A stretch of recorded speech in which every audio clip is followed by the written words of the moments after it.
मित्रांनो, MPSC group C मध्ये विचारलेला एक प्रश्न आहे बघा की उभयचर कोणाला म्हणतात. त्याच्यामध्ये ऑप्शन्स आहेत बघा, टेरिडोफायटा, ब्रायोफायटा वगैरे वगैरे असे ऑप्शन्स आहेत. तर हा प्रश्न इथे आपण बघूयात की प्रश्न नेमका खूपदा प्रश्न येतो. तर लक्षात ठेवा मित्रांनो, वनस्पती वर्गीकरणामध्ये खूप सारा चार्ट इथे आपल्याला पाहायला मिळतो. पण लक्षात ठेवा, थॅलोफायटा, ब्रायोफायटा, टेरिडोफायटा ह्याच्या 3 वनस्पती आहे बघा. थॅलोफायटा, ब्रायोफायटा, टेरिडोफायटा या संबंधी एक पॉईंट लक्षात ठेवून घ्या नेहमीसाठी, तो खूपदा एक्झाम मध्ये येतो. ह्याच्यात थॅलोफायटा असतात बघा, हे पाण्यामध्ये जनरली पाहायला मिळतात, ते असतात जलचर ॲक्वेटिक. ब्रायोफायटा आपल्याला पाहायला मिळतात ॲम्फिबियन्स उभयचर, आणि टेरिडोफायटा आपल्याला पाहायला मिळतात भूचर किंवा टेरेस्ट्रियल. ओके, लक्षात ठेवा.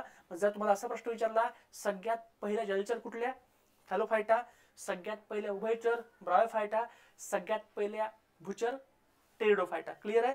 मग बघा हा प्रश्न सॉल्व्ह करून दाखवा बघा की खालीलपैकी कुठला वनस्पती समूह हा उभयचर वनस्पती म्हणून ओळखला जातो. इंग्लिशमध्ये बघा, amphibians of plant kingdom.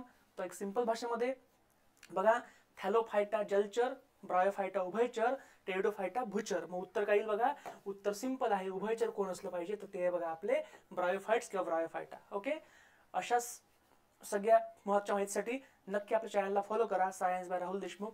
Thank you very much. धन्यवाद.